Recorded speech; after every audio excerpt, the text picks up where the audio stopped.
Blog Talk Radio. Oh, it's time to get real. Oh, yeah. Reality, spirituality. It's a new experience. Reality, spirituality.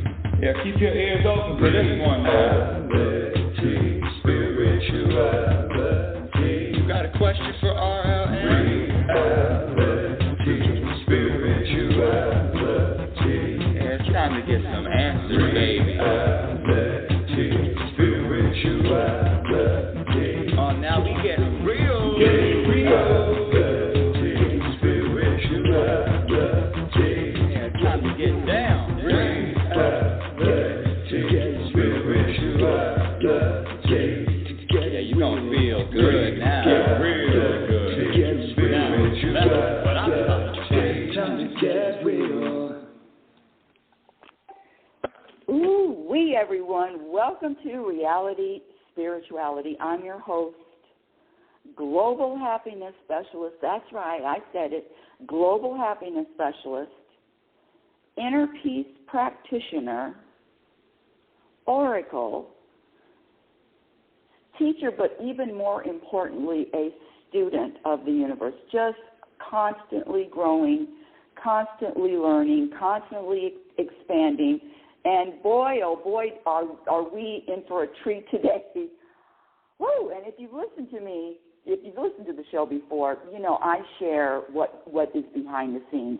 Just world global happiness specialist. That does not mean that things that happen and I'm just skipping through the tulips. No, it doesn't work that way. The good news is happiness is a practice skill like any other skill, from speaking to writing to being a professional athlete or just an athlete, a musician, landscaper, painter, chef.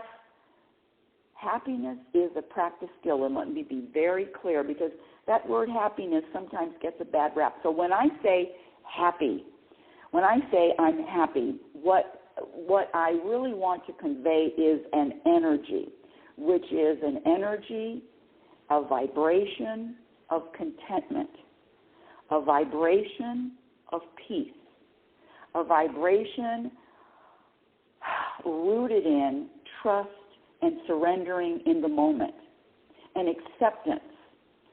When I say happiness, it is the vibration of contentment, and everybody understands that. Hopefully. Whew. Before I go on, I get new listeners and new followers every single week organically. I don't know how people find me, but I'm glad you're here, especially if this is the first time listening. Before I go on, the number to call in and speak with me live is area code 646-564-9619. Again, area code 646-564-9619. Press the number 1 and you can speak with me live. And if you're listening on Wisdom, just ask to join the show. I love questions. I love when you disagree.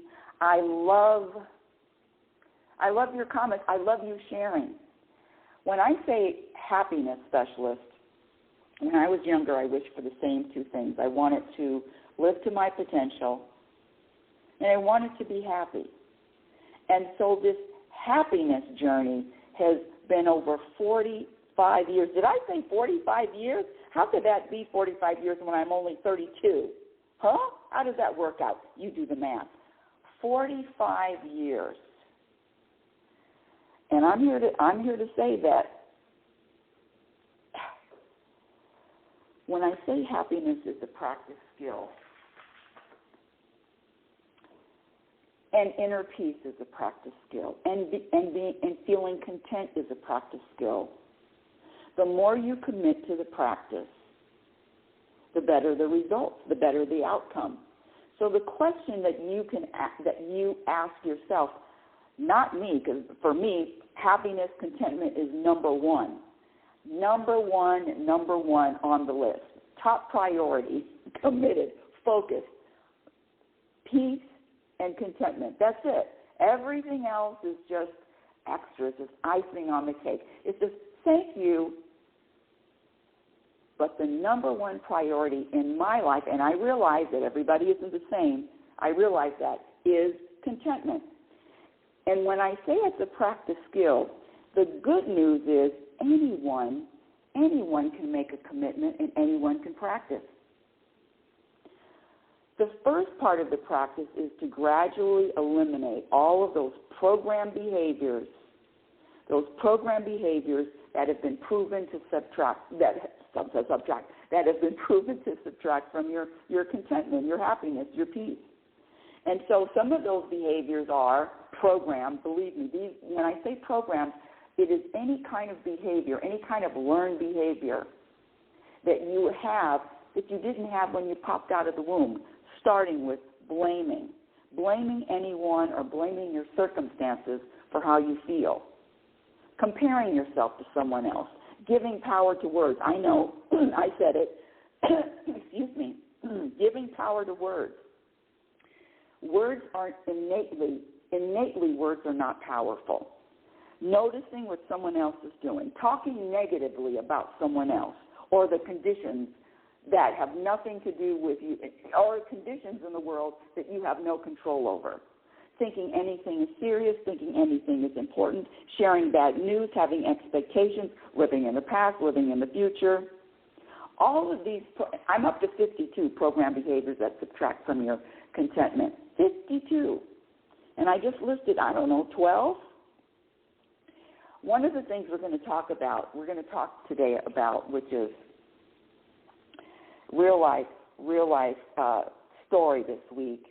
I was speaking to someone on the phone, and she was being interviewed, and I was on the OWL app. I don't know if you know about the OWL app, but it is an app that you can download for free, and you can use my code RLN. This isn't a plug.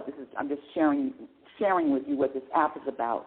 And you can speak to anyone that is signed up, that is, downloaded the app across the country with a variety of expertise, from medical to lawyers to real estate to spirituality to podcasters.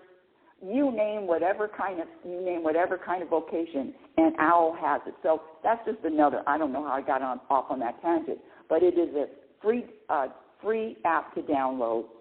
And I was speaking to someone, and she was being interviewed on the OWL podcast. That's how I'm tying all this in. She was being interviewed on the OWL podcast, and so the CEO of OWL called me and wanted my input. And so she asked me, she said, well, Rebecca, what do you do? And I said, well, I share with people what to practice so you can experience more happiness on the journey. And again, when I say happiness, it is a vibration. It is a vibration. It is a personal energy of contentment. And when I told her, I said, well, I teach people how to experience more happiness. And one of the things she said to me was, you're preaching to the choir. I get that a lot. You're preaching to the choir. In other words, yeah, we're on the same page. What she was saying is that I think that that's very important. Happiness is important. And what did I say to her? Oh. And so she was saying, this is what she said. Here we go. She said, it's a daily choice. And that sparked today's topic. And that sparked today's conversation. It is a daily choice. And my question to you, my dear audience, is it really a choice? Do you really have a choice? Do you really have free will? Do you have free will? Or are you a programmed robot? No offense. No offense. That's another thing that subtracts from your happiness. Taking anything, what anyone says or does personally. This is an impersonal universe. And so when you take things personally, especially from someone, what they're saying or how they're saying it, it's never personal. That's another program behavior, that it is personal. And when you if you find yourself taking something personally, know that that is a program. Because you weren't born like that. You did not pop out of the womb being able to be offended, having your feelings hurt, taking something personally. All of that is learned behavior. The good news is if you learn it, you can unlearn it. Before I go on, again, the number to call in is area code 646-564-9619. Press the number 1, 646-564-9619. Oh, and my YouTube channel is getting updated. So if you're inspired, subscribe. Only if you're inspired. Let me share with you before I get to the topic of Are You a Programmed Robot? And I'm smiling. My definition of happiness. We all have a different definition. My definition is the ability to vibrate an energy of peace regardless of what happens and regardless of what doesn't happen. Plug in the energy of contentment too. The ability to vibrate an energy of contentment regardless of what's happening. So it is an external. In other words, the external has nothing to do with your internal vibration or energy or your inner peace. Absolutely nothing. Today's topic, oh my goodness, ooh-wee. I'm just letting you know in advance, seatbelts may be required. When I ask, are you a programmed robot? Let me be very clear. I had to look in the mirror myself this week, which is a familiar place where I hang out. I hang out in the mirror when I teach the classes, The Truth About Happiness. And if you listen to the show, you know that the first thing I offer is it's a gift. It's a small gift. I give each student a gift. And in that package, there is an actual object. And in that package is the answer to all of your challenges and all of your problems for the rest of your life. And what's in the package? It's a mirror. And when I say the work is done in the mirror, I ain't kidding. All the work is done in the mirror. And the self-awareness is part of the work. So I'm going to be speaking about my buttons, my triggers, because one of the things when I talk about being programmed, programmed. I really didn't include myself. What? Did you say that out loud? I didn't include myself as one of the programmed robots, only because I've been studying this stuff for 4+ decades. I know what a programming looks like. I know what a programming feels like. I know I've got 52 programmed behaviors. I'm going to have to add another one now. 52 programmed behaviors. But yours truly could get triggered. Yours truly can have her buttons pushed. And I don't know about you, but the triggers and the buttons that are pushed, I don't think there's any new buttons. I think this is just rehashed, regurgitated, vomited, the same buttons, the same things, the same stories, or the same triggers. I wrote down some of my triggers. Hold on a second. Let me find them. I wrote down some of the triggers. Here we go. And let's play along if you're inspired. Write down or note what are your triggers, because there is a point to this. Some of my triggers are stupid questions. Okay, you follow me with this. Stupid questions. That means questions that people ask, and if they just took a breath, and if they just paused a second, and they weren't just reacting, they already know the answer to the question that they're asking. And the funny thing is, I don't know about you, but the universe puts in my path, the universe puts on my path the exact circumstances I need to get to another level of awareness, another level of consciousness. Exactly what I need, even though being triggered doesn't feel too good. But so asking stupid questions, and you know what? I have a girlfriend, and she's in the circle. She's in my circle, and all she and she only communicates with questions.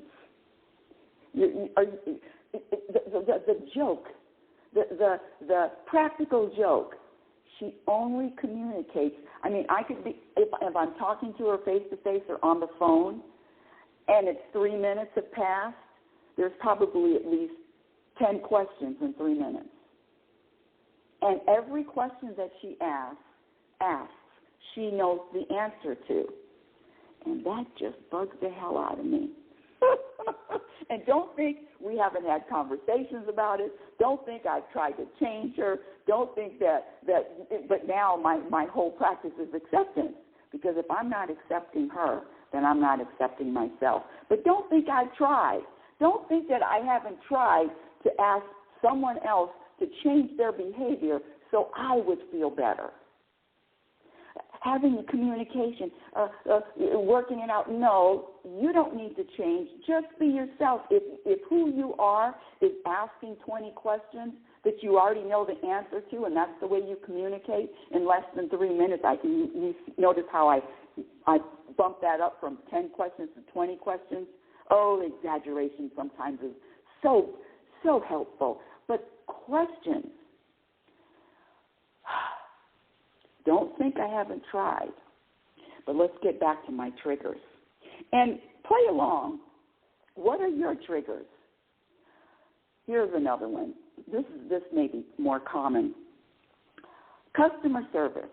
If I'm on the phone with customer service, I've talked about customer service before. And you know the interesting thing, when I have to call Apple or any kind of customer service, I'm already ramping up to the stories in my head, they're going to come with the same program questions. And you know the questions, especially after, is there anything else I can help you with?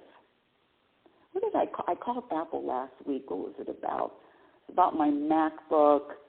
It was about I wasn't able to retrieve emails. It sent emails. For some reason, the whole screen went blank. So I call Apple. I even know how to I even know what button to push so you don't have to listen to music. It's number 4. And inevitably, it's always at the end, is there anything I can help you with? No. I've already told you what I called for. There's nothing else you can help me with. And that program question is asked at the bank. It's asked all over. And it drives me crazy. Here's another one. Let me share this story. And what is a trigger? What are buttons pushed? That means, I'm speaking for myself, that means that I instantly have a reaction. I instantly have to respond just like a robot. And when I realize that I'm up here talking about program behaviors, and when I realize that I have more program behavior than I thought. I know I get triggered, but I didn't realize that the trigger, and then I'm acting the same way after a trigger, which is being annoyed, or irritated, bothered. If I'm acting the same way after a trigger or after a button is being pushed, That's not free will. That's a programmed robot. This question, when I ask people, when I ask, do we, this is my question. This is really my, no. When I ask this question, do we have free will, the majority of people, the majority say, yeah, free will. In fact, this woman, get back to the story, the interview. Let me get back a little bit. So I was talking to this woman. She was being interviewed on the OWL app. And boy, I sure did jump from one spot to the other. I didn't even finish the story. And so she was talking about you're preaching to the choir, and which means she values happiness. And I asked her a question. I said, do you worry? And that's a question that I ask people for a reason. There's only one reason why people worry. I've said it a million times if I've said it once. The only reason why people worry is lack of trust. Lack of trust, that's the only reason. You can't worry and trust at the same time. So when this woman said that you're preaching to the choir, and yes, happiness is number one, and yes, it's important, and I choose it every day, I asked her, do you worry? And this is what happened, because she had younger children. She had, I think one of her children was, a child was 11 and the other one was 6 or 7, young children. And so she said, this is what she said, which triggered me and pushed my buttons. This is what she said. Oh, yes, everybody worries. That's normal. That always triggers me, these statements that are just not true. The statements that are programmed, follow me please, the statements that are programmed statements, and they are not true. Everybody does not worry. Most people have been programmed to worry, but everybody does not worry. I'm raising my left hand here. No. I have other things, but worrying is not one of them. And the only reason why is because the practice of trust is so strong. You cannot worry and trust at the same time. So when this woman said, oh, yes, I have children, and I worry about their safety, and I worry about their future, and I worry, and everybody worries. Well, yours truly, a global happiness specialist, beep, beep, beep, beep, beep, beep, inner peace practitioner, oracle, that person, everybody worries. And my trigger is to respond, and I said, no, everybody doesn't worry. Everybody doesn't worry. That is not a true statement. Yes, you were programmed to worry. A lot of the masses do worry, but that is not true that everybody worries. And one of my triggers is someone making a statement that isn't true. And my response is always the same. I call them on it. And when I say I call them on it, I robotically call them on it. That's not the truth. Now, there's no judgment with the triggers. Let me be very clear. There's no judgment about having a trigger. But the practice comes from, can I make a different choice? Can I choose a different behavior? Can I choose a different story? Can I choose a different response to the same trigger? I'm going to get to the call. Can I make a different choice?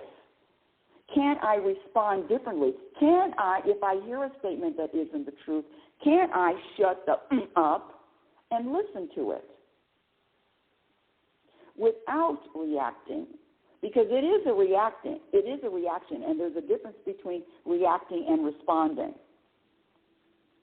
So one of my triggers is people just not telling the truth. And I'm not talking about oh, your truth, my truth. I'm talking about everybody doesn't worry. That's just not a true statement. Here's the other triggers, my triggers. People that say that people that make false accusations about me. I'll admit to anything that's true, even if it's ugly. If it's true, it's true. But if it's not true, boy, am I triggered. If it's not true, my ego does not like that. But see, the practice is, why am I responding the same way over and over and over again like a robot? So do I have free will if I am a robot? The answer is no. Let me, what is this? Hold on a second. I was trying to find this one email that I received. Okay, here it is. I was working with the gentleman, and then I'll get to the calls. I'll get to the queue. I was working with a gentleman, and we ended our working relationship. And in the email that he wrote to me, he said, I know that I feel I know this is, I'm just sharing. This is behind the scenes. I know and I feel your frustration, and it's been very challenging. Hold on a second. See, I was triggered because someone is telling me that I'm frustrated. I'm frustrated that you think I'm frustrated. That's frustrating. But I wasn't frustrated. And that's what I'm talking about, buttons and triggers. So I'm doing a full overhaul over here. It's all the parts of the engine are out on the floor. I'm doing a complete overhaul. Because if I'm claiming to be the world's global happiness specialist, I'm really starting to shine a light on these triggers, and meaning that not to get rid of them, but to know that I can respond differently with the same trigger. But it's been years and years, the same triggers, the same response, the same triggers, the same response, just like a robot. Hold on, let me pull someone up. Okay, I believe this is Robert. Robert, you are live on Reality Spirituality. Thank you for joining. What's up, Robert Sharp? Good day, Rebecca. Good day, my friend. Good day, my friend, and I mean that. Hello? Sorry, I got this for some reason. Oh, okay. There you are. Good. Mm-hmm.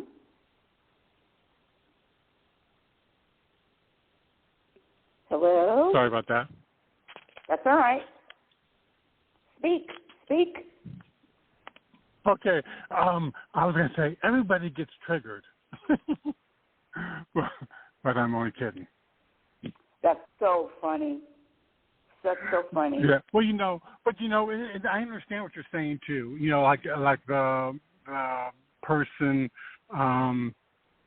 saying, something about you that isn't true, and how that is frustrating.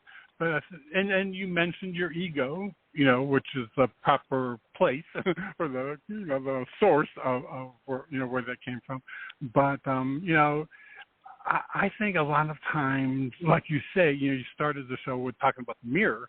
I think a lot of that is, the mirror. Why does someone else thinking you're feeling? They know your feelings, when, that's your purview, kind of thing. But the thing is that. Then in that particular one, and I know, I have my triggers as well, but I think let's share your triggers if you want to. You want to? Well, I was trying to think. I was trying to think of them. Really, I guess, where you get triggered by people saying things that aren't true. I get triggered by people who's are just uneducated of some of the basic things, in life, and it's, to me, it's You know, or I walk away thinking, now, how do they get through life?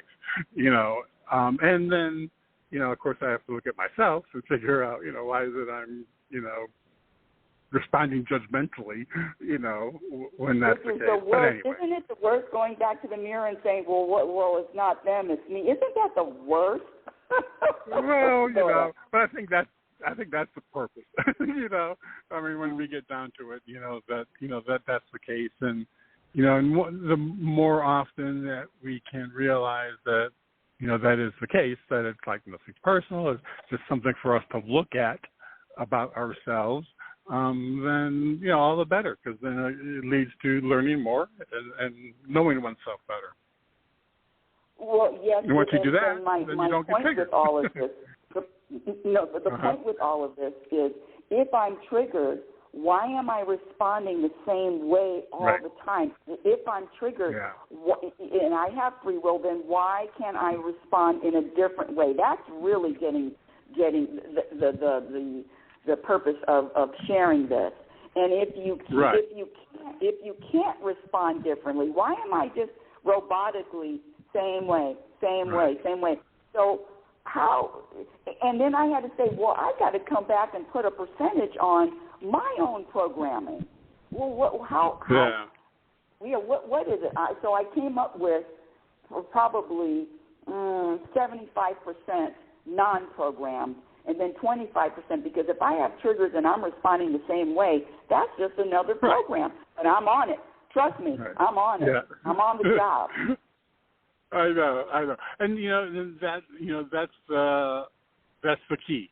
You know, that without a, quote, triggered response, it doesn't become a trigger anymore.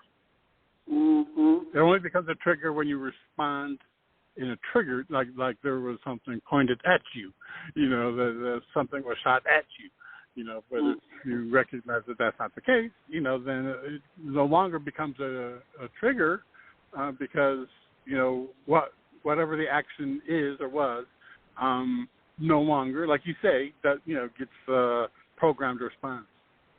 And the other thing too, Robert, is I would like to have a different response than my program response to a trigger. I would like to have options. See, that's really what this is about. When I say happiness is a practice skill, it's really about options, different ways to behave other than the same robotic way. And in fact, let me throw this one out. Some people, not some people, scratch that. Words used to trigger me. A word can trigger. And talk about a global issue, when a word can be offensive, when a word can trigger a response, a reaction, when a word. So that's already done. There's no word that can trigger me anymore. But other things, trust me. But a single word, and that's And so the point really is to, okay, now I'm triggered, but now I'm giving myself another way to respond. And in fact, not just not just one way to respond. How about 5 different ways to respond to a trigger, so I'm not a prisoner of this programmed behavior. Right. So you basically don't replace one program with another program. Yes. Even if it's a good one, even if it's a positive alternative to what would have been negative. Now I'm getting chills. Yes, exactly. Even if it's a positive one, air quotes. Right. I saw those air quotes. Oh, why do I like you? I know why I like. You know what I like about you? What's that? Everything. There you go. Well, you know what? I'm not going to argue with that. I think you're telling the truth. I am telling the truth. I am telling the truth. And, you know, and that goes with anybody, and that's not just you, Robert, but if I can say that about any person, especially those people that aren't they don't think like me, and they don't move like me, or they don't have the same outlook as I do, and I still like them or I still accept, then come on. Yep. That's some high-level shit. Mm-hmm. Absolutely. Did I say that? Starting so heavy for Sunday morning. Oh, well, that's again, words. Come on now. And would you like to share another trigger, or you're done with sharing your triggers? Well, no, I'm done sharing. Okay. No, okay. But I think that is, I mean, I'd have to really kind of give it some thought. I mean, truly, I very little triggers me. So, but there are those, those things that happen. So, but I try and focus when those things happen to try to do as much of a mental shift as I can, pulling from some options. So. And I really appreciate you contributing to the show. I always do. Always, always, always. Well, thank you. I appreciate you taking my call. Yeah, thank you. And you know what? Robert brings up a really good point, and the point is just being self-aware. And even if it's just 5 triggers or 3 triggers, the point is if you are responding the same way all the time, know that there is no such thing as free will. If you can't change your behavior, and okay, I back to the story of this woman, and she says, of course, everybody worries. I have young children. Everybody worries, and the state of the world, and their health, and their safety. And so then when I hit her with the baseball bat, and I said, well, you worry, you can't worry and trust at the same time. And before that, she was talking about, yes, we have a choice to be happy. So my question would be, which I didn't come up with it only because the universe didn't spark my quickness at the time. So my question is, so why would you choose to worry? So now that you know that worry and trust, you can't do both at the same time, why would you choose to worry? And if you can't snap your fingers and immediately go into trust, I'm not going to worry anymore, I'm going to trust. And if you can't just snap it and go, and yes, I'm going to trust, because everybody that's listening knows that worrying doesn't do anything for you. Worrying doesn't do anything for the person you're worrying about. In fact, I can feel when people say, oh, I'm worried, or drive safely with that worry energy. Oh, that's another trigger, by the way. Thank you. Drive safely. Be safe with that worried energy behind it. And my trigger is because I trust. I thank you for your be safe and your worried energy, but leave me out of it. You keep your worry energy to yourself. I'm just sharing what's behind the scenes, behind the curtain. And so that's another trigger when someone puts that energy on me, and scratch that, puts that energy on me, scratch that, displays that type of worried energy. I can feel it. And so, but it's not them, it's me, acceptance, and these people, myself included, all of us are doing the best we can in any situation, in any moment. Every single one of us. I'm doing the best I can, you're doing the best you can. So getting back to having young children, and especially children can feel energy. I mean, when you get a little older, maybe if you're not practicing, or it's just the same with intuition. We're born with all of it. We're born with the ability to feel people's energy and have that intuition. It's just whether or not we cultivate it or not. And so my question would have been to her, are you going to choose? Because she says, yes, we all have free will to choose. We choose to be happy. So can you choose not to worry in an instant? Can you say, snap your fingers and I'm not going to worry? Is worrying about your children doing them any good? And in fact, what I told her, I know I'm horrible. What I told her, I said, oh, so you're teaching your children how to worry, and you're teaching your children how to make decisions or behave with a fear foundation. Because all worry is fear. lack of trust and fear. So I said, that's what you're teaching your children. Oh, and that was our first meeting. No wonder I don't have any friends. But back up. So and the second question, the second response, not the second, but I'm sure if I said, do you have free will? The answer is, yeah, I have free will. Well, then snap your fingers and stop worrying and trust. Can you do that with the snap of your fingers? And if you can't, is that free will? So my question when I say, do robots have free will? Robots can only do what they're programmed to do. Just like Pavlov's dog responding, salivating when a bell rings. Robots can only do what they are programmed to do. So that's going to be a question only you can answer, my dear listener. Before we go on, the number to call in live is area code 646-564-9619. Again, area code 646-564-9619 if you want to speak with me live, or if you want to speak with me on Wisdom, just ask to join the show. Back to the triggers. And I'm harping on this because this is a new discovery for me. I know I was triggered. I know I have buttons pushed, but what I didn't realize is that when that happens and I'm automatically triggered, I just go into this trigger mode, I'm a robot. I'm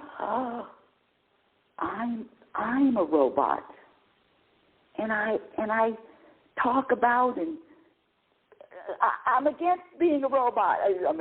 I refuse. I'm not a robot.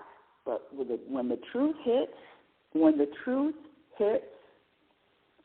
I got to wear it. Yes. And if I'm triggered, when I'm triggered, let's see, what else are my triggers? I wrote them down. Customer service lying about me, people not telling the truth. I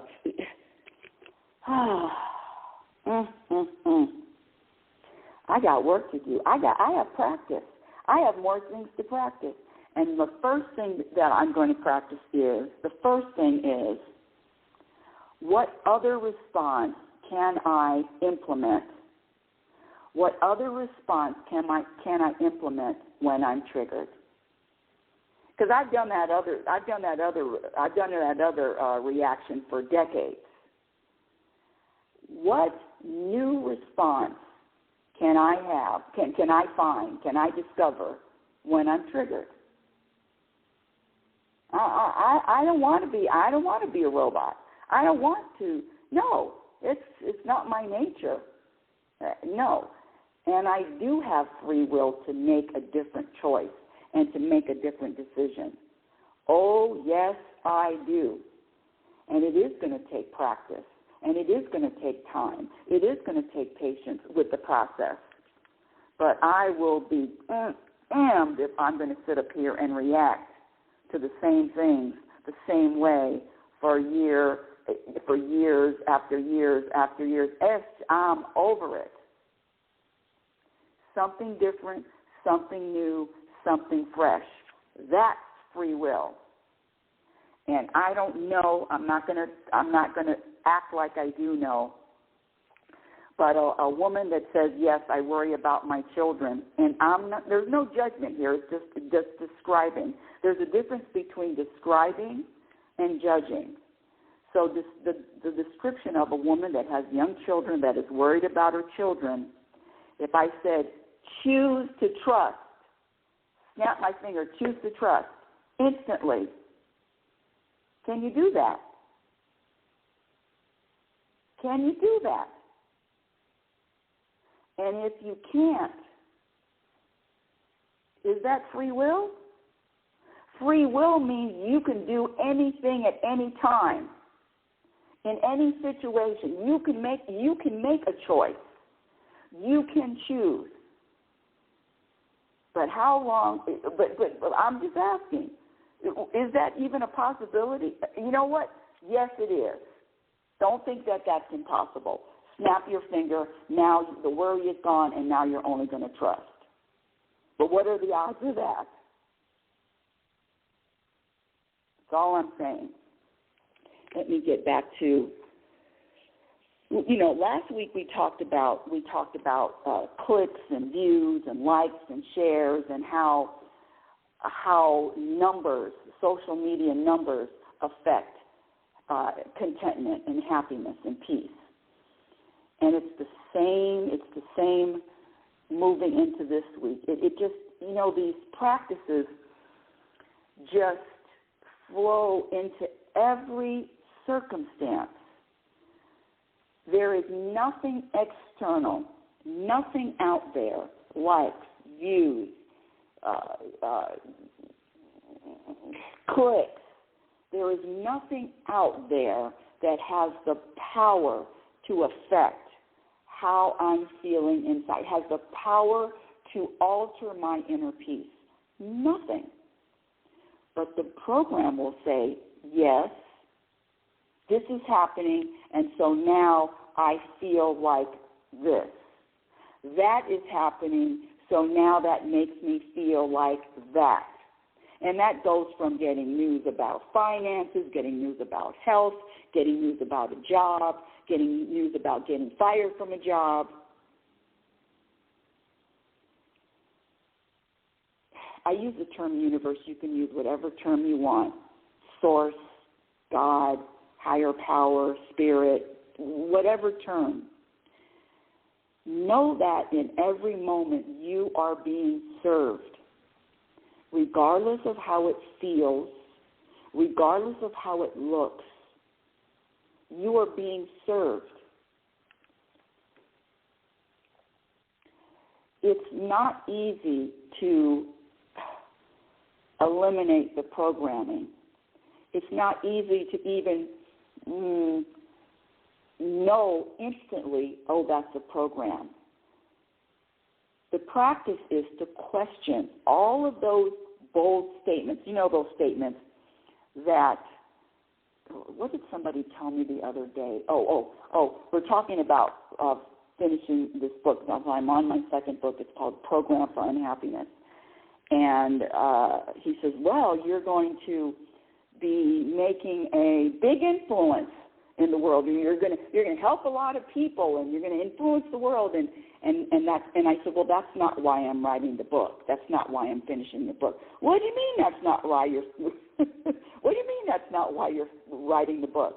Don't you want to help others? Don't you want to serve? Don't you want to help other people? Isn't that? Well, why are you writing the book? See, all of that triggered me to explain why that statement that was said is not the truth.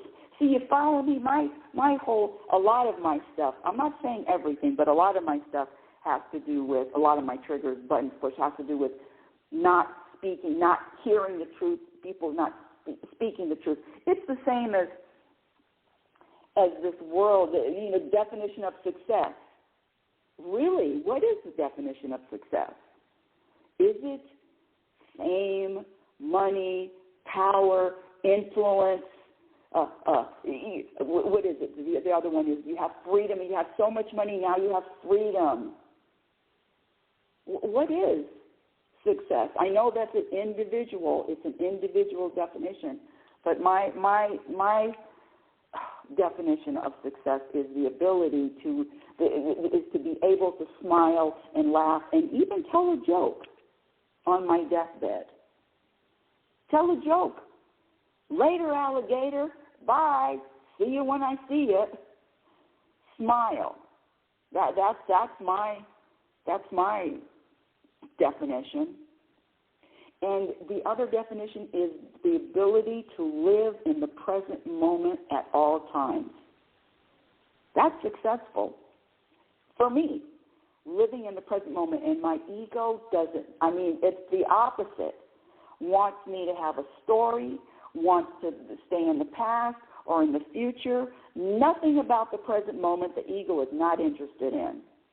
But can you imagine, I'm just speaking for myself, I can imagine Because there are times when that present moment does not leave me. I mean, I am in the moment. Some people call it in the zone, in the moment, constantly. And living in the present moment from now until I breathe my last breath, that's success. For me. And the vibration of contentment. The vibration of contentment is success. The vibration of inner peace is success. That's it. It's simple, but it's also a practice.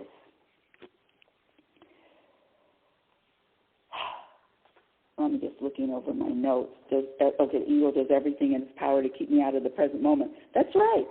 How about you? Where does your mind go when you're bopping around? I mean, if you're like me, the stories are endless.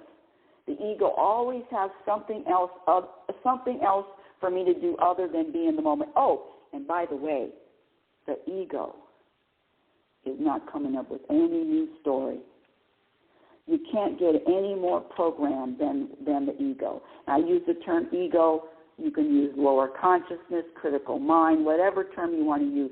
But it is a program on steroids, and its only mission is to make me. Its only mission is the mission of discontent and dissatisfaction. This is its only mission to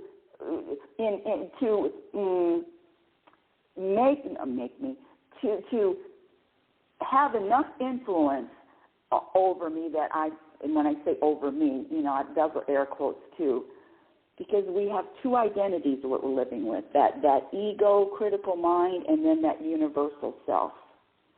And so when I say I'm shifting out of this human form, out of this human life, out of this human realm, and I'm going full-on spiritual, when I'm in the middle and going back and forth and feeling a certain way because of a quote-unquote trigger,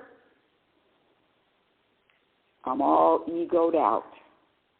I'm all in the ego's clutches. Yeah, that's what the ego wants, me to identify with the trigger, and identify with the triggers and identify with the buttons being pushed. But I'm not really, God isn't, the source, my spirit isn't triggered. God doesn't get triggered. The spiritual realm isn't triggered. So which identity are you going to lean towards? Focus on? That's another question. Only you, my dear listener, can answer. Getting back to the are you a robot? If you cannot, scratch that. If in the moment, you cannot make a different decision. Okay, let me give you another example. So you're driving on the freeway and somebody cuts you off. I've said this before. Somebody cuts you off. And or anyone cuts you off, is there an instant anger? Is there an instant irritation? Is there an instant reaction? And I'm raising my hand because years ago, yes. Oh, I would react like most program robots react. Annoyed, middle finger goes out, yelling in the car, whatever it is. You know what I'm talking about. Instant. If you are reacting instantly, know that you are acting robotically, and that's the program. I hope I'm getting my point across, because this is another. I don't know if this is really talked about or discussed to this depth, but I'm on the train of doing something different than what the robot wants to do. I'm on the train of let's have more than one response. And let me get back to that road rage. There was a time when, yes, I reacted the same way, anger. And now when somebody cuts me off, and it happens, come on, cuts me off, goes slow speeds, whatever, I could care less.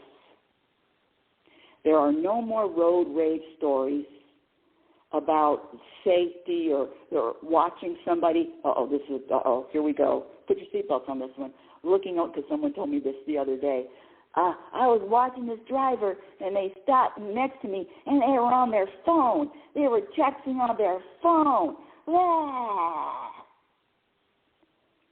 I'm not saying to text on your phone or not to text on your phone, but if you respond the same way when you see somebody using their phone, looking down on their phone, texting on their phone, and of course this is a noble response, correct? Noble. Oh, it's not safe. I get it. I promise you I get it. But I will be damned if I'm up here looking at someone else and having somebody text. Because I used to. Oh, look at them texting, and oh, how dangerous. Yeah, and it's the same robotic response. I will be damned if I'm going to be a robot. These people are going to do what they're going to do. I am not the text police. And that's another thing, being in somebody else's business, being some kind of police officer, and I mean that, looking out and wanting the world to do something, be better, be safer, whatever that is, that's another program. All I'm here is to put a spotlight on the programming, because all program behaviors subtract from your contentment. Every single one of them. Now I'm up to 53. Getting triggered. Getting triggered. Which is just meaning a lack of acceptance of whatever is happening in the moment. Getting triggered is just another action of resisting the moment. All a trigger is a resistance. And it just keeps going, and it never ends. So there's going to be more mirror work for yours truly, more how can I, in fact, the question, because I don't pretend to do this by myself, asking the universe, hey, universe, can you hear me? Of course. How can I let go? How can I have more than one response to any trigger that I encounter? That's my request. How can I have more than one response and not just another response? How can I have multiple responses? I was reading an affirmation about multiple streams of income are coming to me freely. How can I have multiple responses to the same trigger? Wouldn't you think that would bring more contentment and more peace? Well, thank you for that. Wouldn't you think that would bring you more peace and more contentment, having more than one way to react? Because reaction is all robotic, having more than one way to react and or respond. Whew. What a great show. Happiness is a practice skill, and the practice is reverting back to who you were when you were born. There's nothing wrong with accomplishments. There's nothing wrong with titles or having money or awards. But accomplishments, awards, titles, it's this legacy thing. Oh, don't get me started on this legacy thing. Don't think that any of that is going to bring contentment. It may, for a moment, wow, I accomplished that goal. Great. But what happens 5 minutes later? This world sells dissatisfaction. Sells dissatisfaction. And that's a program, to be dissatisfied with the moment, to be dissatisfied with the present moment. You look at the athletes from Michael Jordan, Tom Brady, the next moment, never satisfied. Emmys, Grammys, never satisfied. Ego's always wanting more. And I'm here to tell you that the place of contentment and peace is the energy of satisfaction. That's with yourself and with life and with others. And that's another practice. There's nothing you need to do. There's nothing you need to accomplish to arrive at or to carry or to embrace or to be an energy of contentment. There's nothing you need to do. Nothing you need to accomplish. Only what the vibration feels. You can feel the vibration. If there's got to be more. Well, if you're taking there's got to be more into this present moment, you're never going to be satisfied. And you can't get to a place, you can't get to an energy of satisfaction with dissatisfaction and wanting more. Robots, unite. Be gone. Scratch the unite. Robot, be gone. Be gone. No. Thank you for pointing that out, universe. Thank you for pointing out that I was reacting the same way. And I'm telling you that the growth happens when what used to trigger me, what used to push my buttons, just doesn't anymore. But until that happens, I'm working on another way to respond. I'm working on another way to behave other than the robotic way. Ooh, wait. Let me before I go, let me share with you the behaviors that add to happiness, that add to your contentment, that you can practice every single day, moment, minute. Having a relentless commitment, having a focused commitment to wanting, needing, or desiring to experience more happiness in this lifetime. And again, when I say happiness, it's a vibration of contentment. That's what I mean when I say happiness. Prioritizing contentment, inner peace, and happiness over any other desire. Practice living consciously by becoming self-aware in all moments.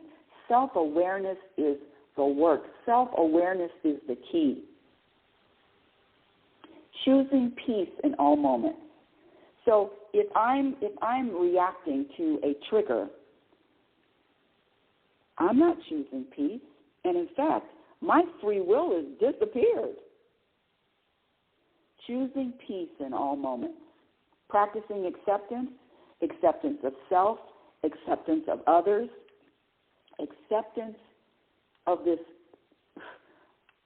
life, acceptance of the world. I know,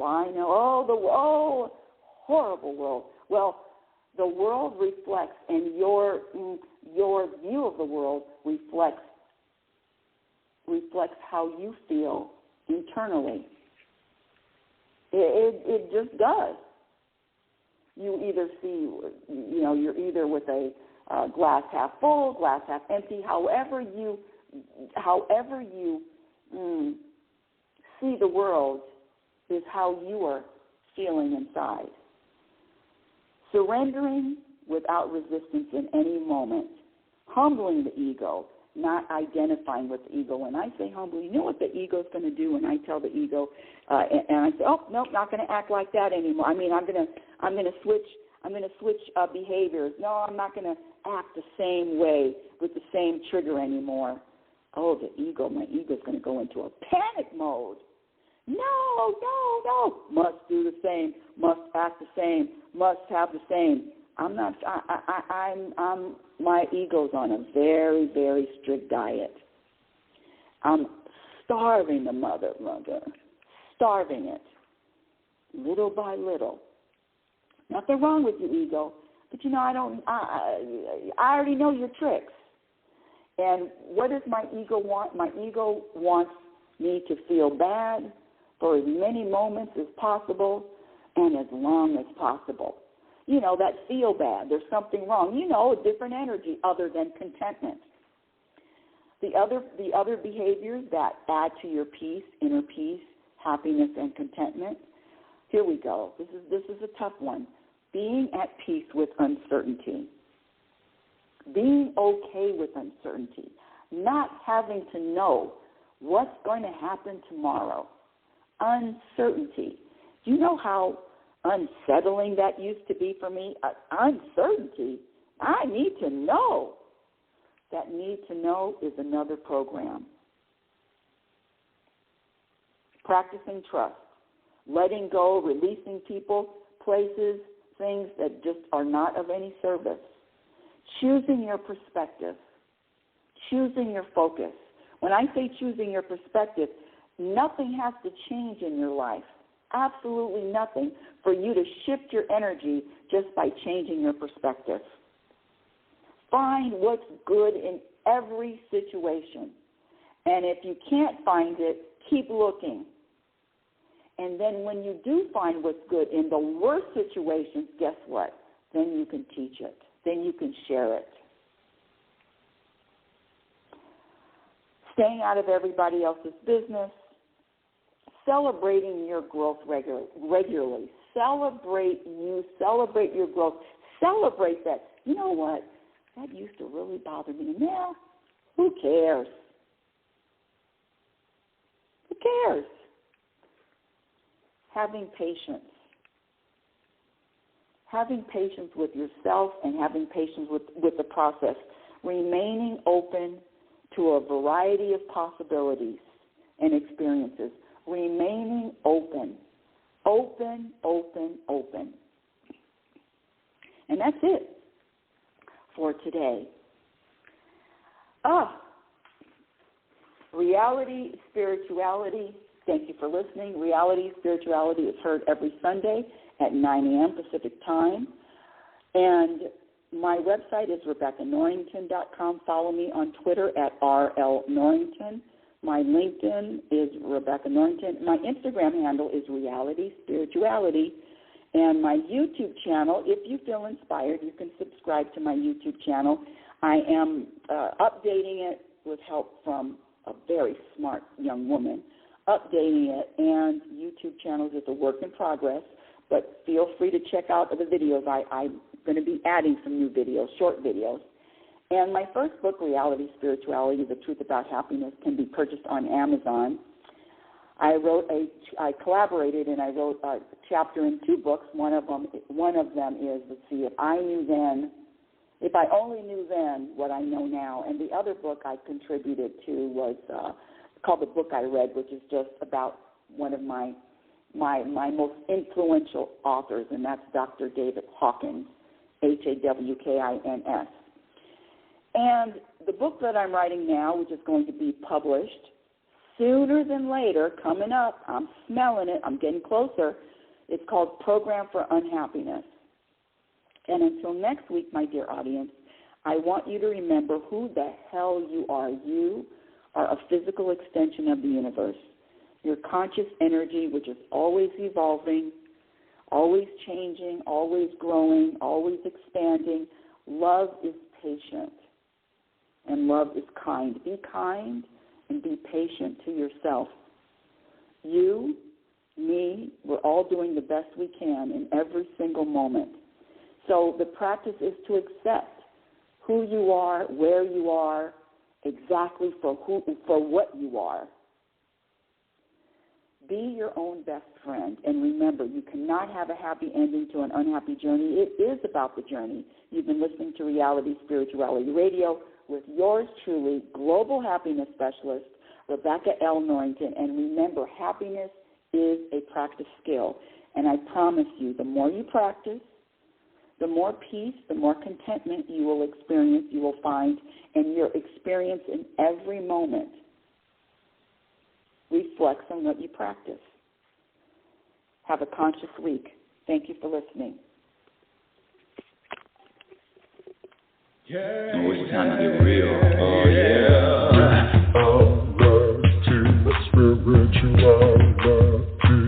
It's a new experience. Reality Oh, hello. I just looked down and I said, there is no way I'm going to not invite you up. Hey, Jerry, thank you for joining. Welcome to the show. What's up? Hello?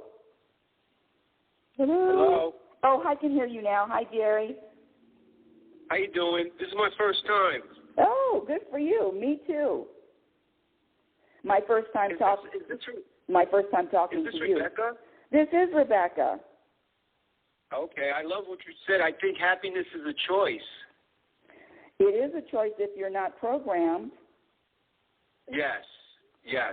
If you're not programmed or conditioned, you're right. That's right. Yeah, absolutely. So everybody doesn't have a choice. No, they don't. When you're programmed and conditioned, you have no choice. You're absolutely right. And so what? Go ahead. No, go ahead. I'm just listening. Well, I was going to ask you. So, would you like to share some of your triggers? Well, I don't have any more triggers. I'm 56 years old, and I've done away with all my triggers. One of my triggers used to be boredom, and I was conditioned. That is a really interesting thing. You know, that boredom is another program. And yes. Yeah, it's another program. And so, and all it is, and let me tell you something, when you're, not just you, but when I'm doing a lot of mirror work, okay, what do I need to do? How can I change? How can I grow? I'm never bored. There's always something to do. There's always something to do. Personal, spiritual growth, personal growth. There is always something to do. I'm not going to be finished with this. And you being a youngster, I'm 67, youngster whippersnapper. So, oh, okay. Yeah. So I've been doing this for a long time, 57. No, but you said a key thing there, because you said that you're never bored, right? That's right. And you've got to find time to open your mind to not be bored. Find things to do, things that interest you, and that's what helped me not to be bored, to get out of my boredom. You know, find things constantly to do, because life is precious. And I'm still learning. So that's what I do now. I just find things to do, positive things to do. I love that. But let me tell you this, my dear Jerry, because that boredom that's another program. So let me tell you this, that an accomplishment is sitting in a chair, doing nothing, staring at the wall, and feeling contentment. Yes, I totally agree. Getting self-analysis, getting to know yourself, knowing who you really are. Yes, without the program. Not too many people. I've realized I'm 56, and you're old. You're older too, and I'm sure you realize that not too many people want to sit down and look at themselves, not to look at their feelings, their thoughts, and do an inventory. And so what our job is, my dear Jerry, is to accept that, and without any judgment, because it's just not their time to do it. What I say is, we're all avocados, and I'm not any better than the other avocados. It's just sometimes some people are ripe and some people aren't. Yeah, it's crazy that you say that, judgment, because I had a problem with judging, looking outside myself and judging everything that was going on around me. But I'm coming to terms with judgment now.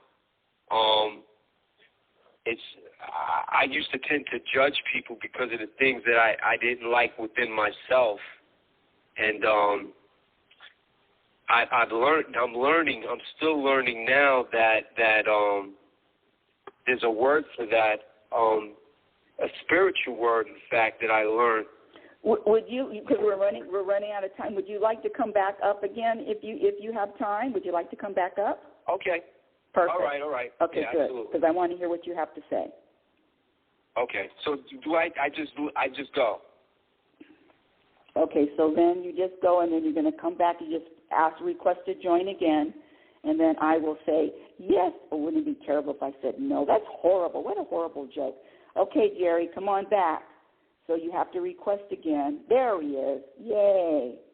Okay, Jerry, click, check, and here he comes. You know, one of the things that Jerry was talking about is he said just to reiterate what you're saying is that you used to judge, and see, you know, that's the truth, Jerry, is being honest with yourself. And this, no feeling bad, no feeling critical, but this is what you said, I used to judge others.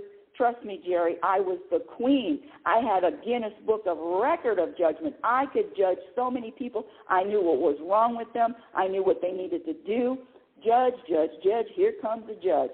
But all judgment subtracts from your contentment, and all judgment is a program. So if you could please keep sharing about your discovery of your judgment and what you learned about it, please. Okay, what I've learned about me judging is that I realized that I was looking outside myself. I didn't want to sit in a room or just sit by myself. And when I judge somebody, I judge them based on everything that I was feeling inside myself. Mm-hmm. I've realized that. And I've been doing a lot of reading, and there's a word in spirituality. I'm trying to find it. It's right on the tip of my tongue. I'm trying to call it, but it's being able to see the hidden and the obscure, and it's another form of judgment. It's another form of judgment, but in a nice way, in a polite way, and not judging the human being, but judging the defects or the faults that I may have or that person may have, but we still love them as a human being. So you're saying that you have faults? I mean, yeah, because I to this day I still I mean, no one can be just like Jesus. Oh yes, here we go. Now there was a trigger. Yeah, what do you mean no one can be just like Jesus? Well, what I should have said, no one could be 100% and walk like Jesus walked. I mean, us as human beings, I think we have defects. We judge. We make judgment calls, and that's something wrong, isn't it? Well, let me say this, and this I love this Jesus talk, and it's nothing to do with the religion. Jesus was an example. Jesus was an example. Buddha, what was the other one? Confucius, all these people, and they were before Jesus. They were an example, and what did Jesus say? Jesus said, better works you will do. You remember that? Absolutely. Okay. I do. Okay. So the statement is nobody can be Jesus is just not true. It's an example. In fact, a human example. All Jesus was is an example to teach lessons, to show, and if Jesus can do it, we can do it. Yes, I totally agree. And there's people that have done it. Malcolm X, Martin Luther King, all these people that came after Jesus, they've all applied, they've all walked the walk and talked the talk. But then, you have the world here, and people aren't perfect. Humans aren't perfect. We can try to be perfect, but we're not perfect. We're gonna come across some type of trials and tribulations. We're gonna be judgmental. You got people out there that lie about little things and tell the truth about big things. I mean, well, still say that. Let me say this. One of the things we take the focus off of what other people are doing. People can do this. People are off the phone. I never concern myself with what other people are doing. All right. Yeah, right. That's being in somebody else's business. Keep it on the eye. Keep it on the eye. Yes, exactly. And this, when people say, well, we, keep it on you. And then, yes, I'm Jesus. Yes. And so you're right. Yeah, and so it's really just a practice. And Jesus, the purpose was to show, give examples, was to teach. He was a teacher.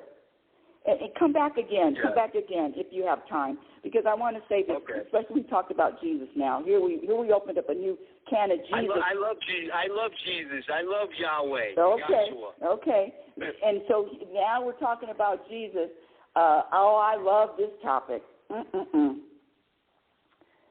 And this may be blasphemy, but Jesus was the example of what everybody can do. Every single person. Every single person. So, and quite frankly, saying Martin Luther King. I'll give you a Jesus example. Mandela. 27 years in prison, and wasn't, came out, still had goodwill and love for for the prison guards that treated him like crap. So, and so what did Jesus teach about forgiveness, forgiving others? And of course we can all do that. So Jesus isn't just some concept that I can't practice. Yeah. No, well, I just speaking to you, you brought something back into my awareness, and I love reading the Bible. I can never like know the Bible, but you said that you too will do great things, right? Greater things, and you know what? Human beings are accomplishing that on the planet Earth. You are, and I'm accomplishing that on the planet Earth. Mm-hmm. So you're right. You're absolutely right. It takes practice. That's the key word. I've realized that being 56, you've got to put it into practice. Mm-hmm. It's got to be a lifestyle. Yes, and now I'm getting chills. I thank you. Now, I thank you, and I get chills with you. I get chills when I hear the truth or speak the truth, and you're right. And so this practice, are you a sports fan? Well, I don't like looking at sports, but I love playing sports. Okay, good. And so what is one of your favorites?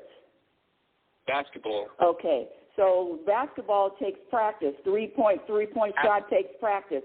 All of that takes practice. And so it's the same thing with contentment. It's the same thing with happiness. It just takes practice. The thing is how bad do you want it? Yes. It's funny that you said that, right? Because I'm short, right? I'm like 5'5", and I was a right-handed playing basketball. I said, you know what? I got to bring something else to the game. I developed the left hand. I can dribble and shoot the basket, go to the hoop with my left hand. So that validates and it speaks volumes that everything takes practice. Yes, and so and so it wasn't Spud Webb, a little shorter guy, and then Allen Iverson was a short guy. Yes, absolutely. Yeah, absolutely. What a great example that you gave. Now I had to develop something else, and see, because you wanted it bad enough. Yes. So that just goes and shows me that I've got to put things into practice. And interest and loving and caring, yes. And letting go and you said things like, well, nobody's perfect. Oh, God doesn't create anything that isn't perfect. No, you're right. He doesn't. We are perfect, but we choose to do the bad things. They're programmed to do the bad things. But the other thing. We're programmed. But the other thing though, this is something that's kind of revolutionary. So put your seatbelt on for this, my dear Jerry. Put your seatbelt on. You ready? And then I'm going to leave with. I'm going to close with this. You're going to need a seatbelt for this.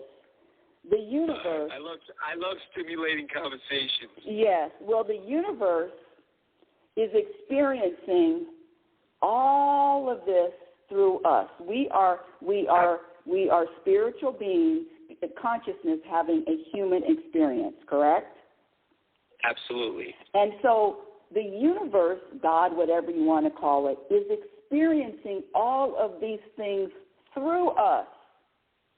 All of it, the ones that they say are good, I'm using air quotes, and the ones that we say are not so good. The universe wants to experience all of it.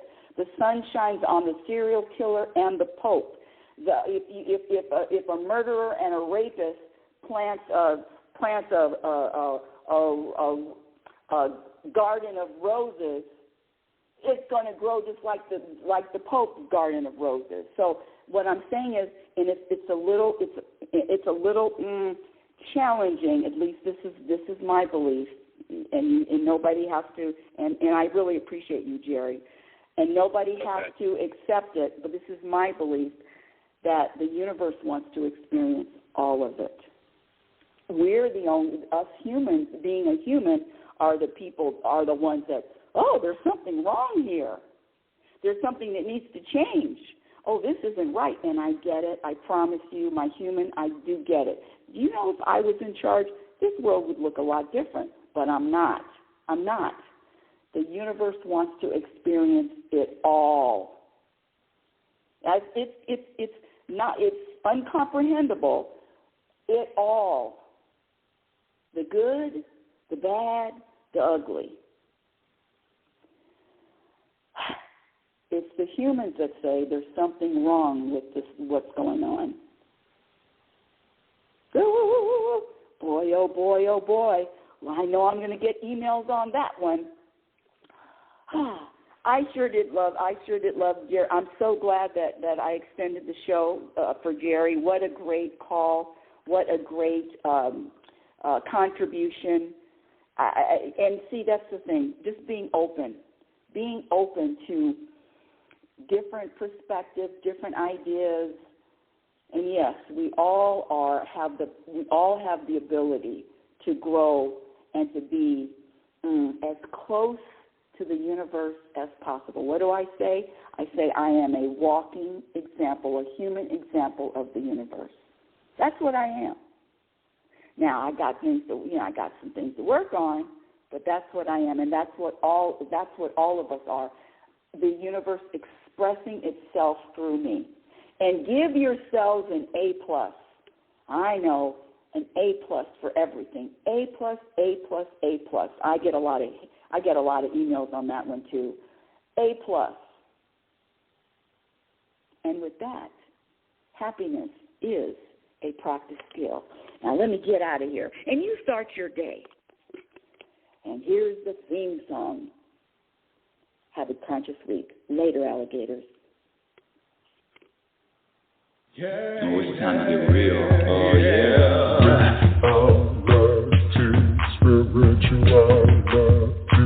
It's a new experience. Spirituality. Yeah, keep your ears open for this one now. Spirituality. You got a question for RLN? Spirituality. Yeah, it's time to get some answers, baby. Spirituality. Oh, now we get real. Yeah,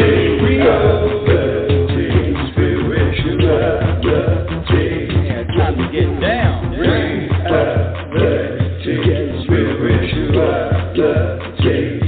Yeah, you gonna feel good now. Real good. Now, that's what I'm